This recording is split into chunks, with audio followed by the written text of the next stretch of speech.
You come to church on Sunday, but between Monday and Saturday, how much y'all be wilding out? Be honest, be honest, be honest. Between Monday, between Monday and Saturday, how much y'all be wilding out? Well, and they're all different form, all different levels of wilding out. But at some level, you be wilding out between Monday and Saturday. So we got a few saints here then. We got a few saints. Y'all okay? Y'all come to be fake tonight. But between Monday and Saturday, I would expect basically every hand to go up, my hand included. Between Monday and Saturday, we be wilding out. We be having a good time. We be having a good time.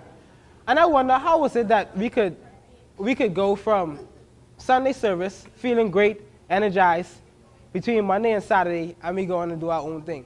I always got to wonder how was it. And then I realized that this Christian life, what we signed up for, is something that we have to commit to every single day. And I realized that us as young adults, especially Christian young adults, we realize that there are some things that we do in our life that we can never tell nobody about. We can never tell nobody about. I've done some stuff I can never tell nobody about. Y'all done some stuff, because I know y'all just like me. Y'all did some stuff, and I know y'all can't talk about it. But that's the reality of it. Because if we were to tell someone about it, they would look at us different. They can't be like, oh, that sister so-and-so daughter, that sister so-and-so son. They don't do that kind of stuff. But if we would tell our parents or we would tell our superiors the kind of stuff we did, it would break their heart, almost even kill them. So I realized there's certain things that we can't tell to other people. And along that same line, I want us to be honest in these few moments that we have together, and I want us to be able to walk hand in hand and be able to see what it is to actually live a transformed life. So the first step we have to realize in this whole transformation process is that we all have a choice. That's the first step to any transformation process, to realize that you have a choice.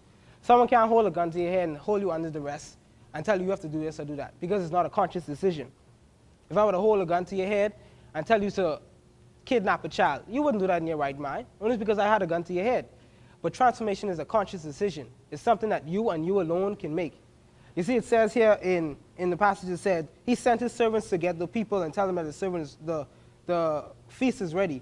It said, but they paid no attention and went off, one to his field, another to his business. So that tells me there in itself that each and every one of them had a choice. Just like me and just like you, each and one of us have a choice to decide how we live our life. And there are two choices that it boils down to as a Christian, as you guys. There's two choices.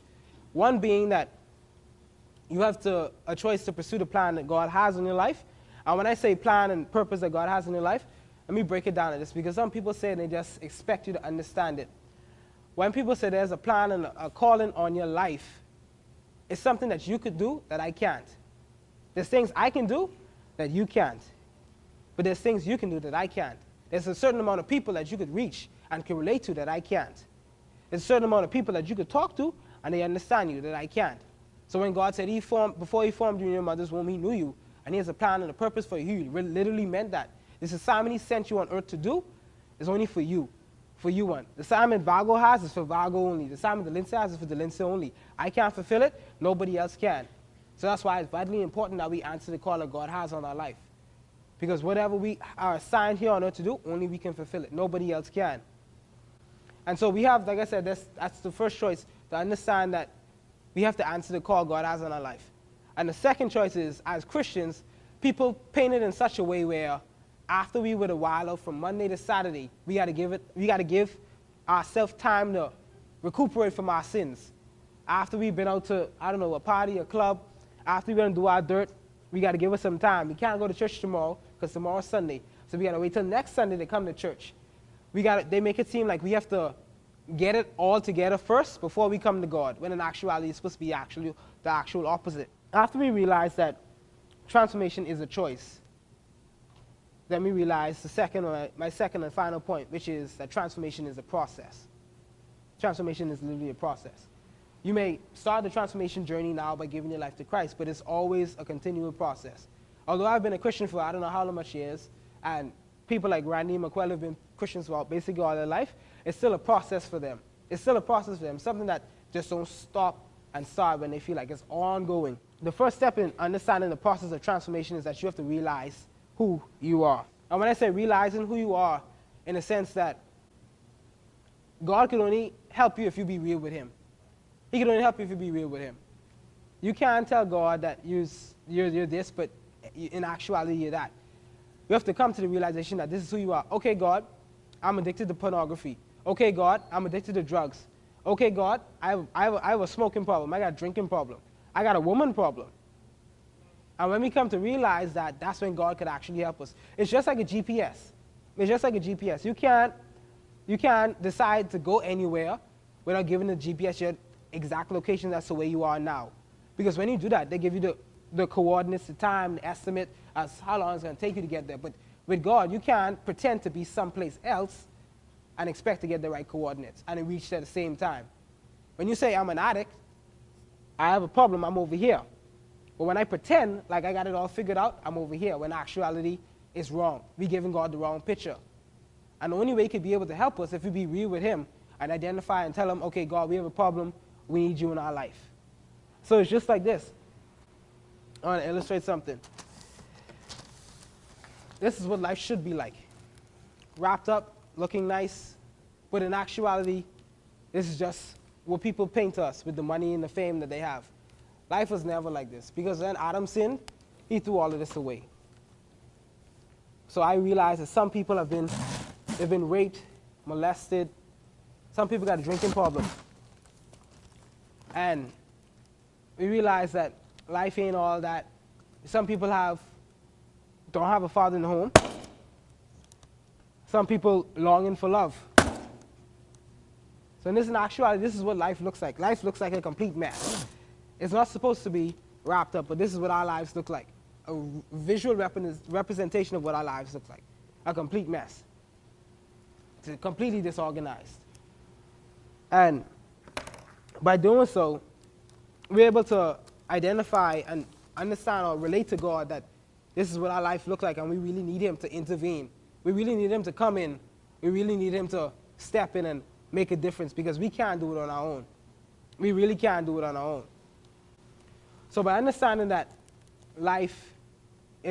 transformation is a process, and then the first step is we have to realize who we are, then we can move to the second step, which is to realize that transformation is an ongoing process. In verse 10 to 13. So the servants went out into the streets and gathered all the people they could find, the bad as well as the good. The wedding hall was filled with guests. But when the king came in to see the guests, he noticed a man there was not wearing the wedding clothes. He asked, "How did you get in here without wedding clothes, friend?" Then the man was speechless. Then the king told the attendants, "Tie him down, hand and foot, and throw him outside into the darkness, where there will be gnashing or weeping of teeth." So with this passage here is telling us that God invites us to come as we are. It says the good and the bad came to this palace. So God invites you to come as you are, good or bad. We don't have to fix nothing up to come to God. We come to God with our flaws and all. God invites us to come as we're good or bad. But the trick is that we can't stay as we are. You see what it says here? It says that he noticed the man who was not wearing the wedding clothes. Keep in mind that the king provided these clothes for his guests to change into. You came into the palace, you came to the party, the king gave you a pair of clothes to wear, you're supposed to wear them to attend this function. But he said he noticed a man that wasn't wearing these clothes. And because he wasn't wearing these clothes, it said he told the servants to tie him hand and foot and throw him outside. So the key is God invites us to come as we are with all our flaws and our mistakes and our mess-ups. But the key is we can't stay as we are. Once we're in the presence of God, once we connected with God, things have to change. Transformation is it's an ongoing process. So this represents all of our sins. There's no person in this room that has an empty jar. These balls here represent all the sins, the things that are in our life. Whether it's pornography, fornication, masturbation, drinking, partying, smoking, whatever it is, lying, gossip, whatever it is, it's all in this jar. But the key is, when we accept Christ into our life, it's like living water coming to us.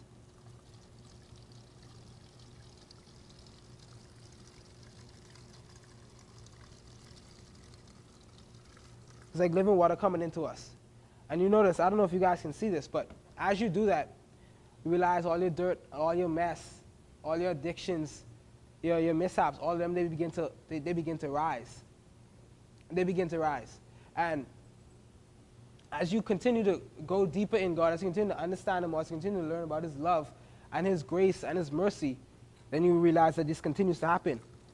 And you get to a point where the things that used to hold you back, they can't hold you back no more. They begin to come out.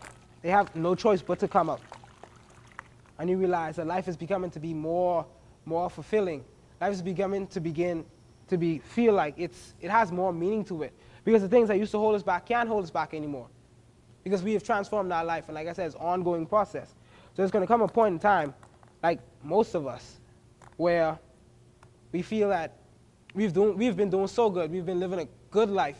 It's been months since we last fornicated, or it's been months since we last smoked, or it's been months since we last had a drink. But there's going to come times where we're going to slip up because we're human. There's going to come times where we're going to mess up because we give into our desires and our feelings. But the best part about it is, if you're continuing to live this life of transformation, those things that used to hold you down could only stay on the surface. They can't go back deep into your life. They can only stay on the surface. And by understanding and realizing that they can only stay on the surface, continue to do what you did before. Continue to seek God, continue to get back into Him, and watch it wash away all over again. And so once we understand that transformation is an ongoing process, then we can finally begin to realize the third step in this transformation process. And that's beginning to realize and understand the destiny that God has placed on each and one of our lives. Like I said, this is what life looks like, right? Life looks like a complete mess. Looks like a complete mess, completely destroyed. But what many of us fail to understand is that although this box looks like a complete mess on the outside, although life for you may look like complete crap, although life may look hard for you, and you feel like you can't make it, the things God has put in you are priceless. The things God has put in you is priceless. It's priceless. And if you guys don't understand, these are some really expensive shoes. Courtesy of my brother, he allowed me to use them. But these are some really expensive shoes. But what I'm trying to get you guys to understand is that although life may be hard on the outside, although life may be completely messed up, you may not have a father, you may be addicted to things, you may be trapped into certain sins that you can't get out of. The thing God has placed in you is much greater than any sin. The thing God has placed in you is priceless. It's priceless. Most people won't be able to see it because they're just looking at the outward appearance of the box and how damaged and how destroyed it is. But God sees what's on the inside of you. You have something on the inside of you that's probably going to change generations. You have something on the inside of you that's going to resonate with entire communities worldwide. So God doesn't just see you in your current state of where you're at, but He sees what's on the inside of you. And He placed that on the inside of you because He knows that there's something on the inside of you that needs to come forth to change the world. That needs to come forth to change the nation. That needs to come forth to change your friends. God understands that. And that's the reason He put it on the inside of you, because you're the only person that can do it.